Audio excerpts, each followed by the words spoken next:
Card, slogan সবকিছু নিয়ে চলছে আলোচনা, মিমস ও সমালোচনা। এই মৈত্রী যাত্রাকে কেউ বলছেন বর্তমান সরকারের এজেন্ডা, কেউ বলছেন বিগত আওয়ামী আমলের লোকদের ছায়া প্রকল্প, কেউ বলছেন গ্রামীণ নারীদের বাস্তবতা বিবর্জিত শহুরে নারীদের শোডাউন, এনজিওর প্রকল্প, আবার কেউ বলছেন পশ্চিমা নারীদের প্রক্সি। নারীর ডাকে মৈত্রী যাত্রায় পুরুষতান্ত্রিক সমাজকে ধুয়ে ফেলা হয়েছে। তাদের ভাষ্যমতে রাষ্ট্র ও সমাজে বিদ্যমান ব্যাটাগিরি থেমে যায়নি। রান্নাঘর না হোক কান্নাঘর, গাজী কিচেন হুড স্বাচ্ছন্দ্যময় রান্নাঘরের বিশ্বস্ত সঙ্গী।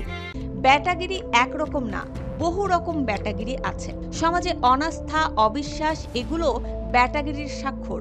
এই ব্যাটাগিরি কেবল শরীরের না, তা ভাষা, চিন্তা এবং আন্দোলনেরও। তাই নারীর জন্য নারীদের দ্বারা সংঘটিত আন্দোলন যতই স্বতঃস্ফূর্ত হোক না কেন, তা প্রশ্নবিদ্ধ হয়ে ওঠে।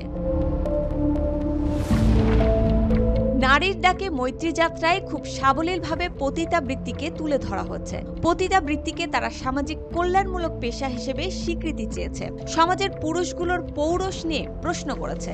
এই সমাবেশে আগত নারীদের দাবি, নারীর মুক্তির যে লড়াই সেটা কেবল নারীর জন্য না, কিংবা এটা শুধু লিঙ্গ বিষয়ক কোনো রাজনীতিও না। নারীবাদ একটি বহুমাত্রিক অস্তিত্বের রাজনীতি। এখানে আদিবাসী নারী থেকে চা শ্রমিক নারীদেরও ঢাকার রাস্তায় লক্ষ্য করা গেছে।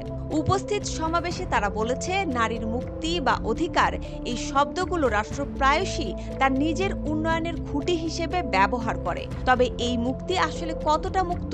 আমাদের অভিজ্ঞতায় দেখি কিভাবে রাষ্ট্র সমর্থিত কর্মসূচি বা উন্নয়ন প্রকল্পে নারীর কণ্ঠ কখনোই তীব্র নয়, বরং তারা সেখানে সহযোগী হয়ে থাকে, যাদের ভাষা হতে হবে সভ্য, নিয়ন্ত্রিত ও প্রতিনিধিত্বযোগ্য।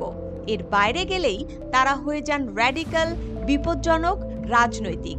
তাই চেয়েছিলাম হিস্সা, হয়ে গেলাম বেশ্যা স্লোগান তারা নিজেদের জন্য বেছে নিয়েছে।